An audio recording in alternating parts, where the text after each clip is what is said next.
కాకినాడ జిల్లా పరిషత్ సెంటర్లోని అమరవీరుల స్తూపం వద్ద ఉన్న ఆర్టీసీ బస్ స్టాప్ వద్ద ఎటువంటి సౌకర్యాలు లేకపోవడంతో ప్రయాణికులు తీవ్ర ఇబ్బందులను ఎదుర్కొంటున్నారు. వర్షానికి తడుస్తూ ఎండకు ఎండుతూ ఆర్టీసీ బస్ కోసం ప్రయాణికులు వేచి ఉండే పరిస్థితి నెలకొంది.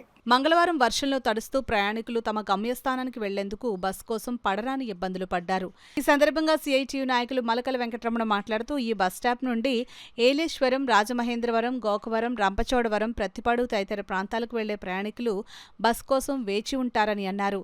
అయితే అటు ఆర్టీసీ యాజమాన్యం గాని, ఇటు కార్పొరేషన్ అధికారులు కానీ బస్ స్టాప్ వద్ద కనీసం షెల్టర్ కూడా నిర్మించాలనే ఆలోచన లేకపోవడం చాలా దారుణమని అధికారుల తీరుపై మండిపడ్డారు. తక్షణమే ఈ బస్ స్టాప్ వద్ద షెల్టర్ను ఏర్పాటు చేయాలని ఆయన డిమాండ్ చేశారు. ఈ బస్సులు ఆగేటటువంటి ప్రదేశంలో బస్ షెల్టర్ అనేది కాకినాడ స్మార్ట్ సిటీలో లేదు. నిత్యం ప్రజలు వందల మంది ఇక్కడి నుంచి ప్రయాణం చేస్తూ ఉంటారు. అతి సమీపంలో జీజీహెచ్ ఉంది. జీజీహెచ్ నుంచి డిశ్చార్జ్ అయి బయటకు వచ్చేటటువంటి పేషెంట్లు కూడా ఈ ప్రాంతంలో నిలబడి బస్సులు ఎక్కేటటువంటి పరిస్థితి ఉంది. అటువంటి పరిస్థితిలో ఈ ప్రాంతంలో బస్ షెల్టర్ ఏర్పాటు చేయడానికి ప్రభుత్వం లేకపోతే మున్సిపల్ అధికారులు చర్యలు తీసుకోవాలి.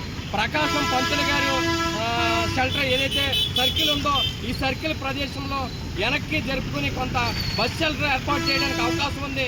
ఆ అవకాశాన్ని కూడా అధికారులు వినియోగించుకోవట్లేదు. తక్షణమే ఈ యొక్క బస్ షెల్టర్ని ఏర్పాటు చేయడానికి నగరంలో ఉన్నటువంటి కమిషనర్ గారు, ప్రభుత్వ అధికారులు చర్యలు తీసుకోవాలనేసి సిఐటిగా డిమాండ్ చేస్తున్నాం.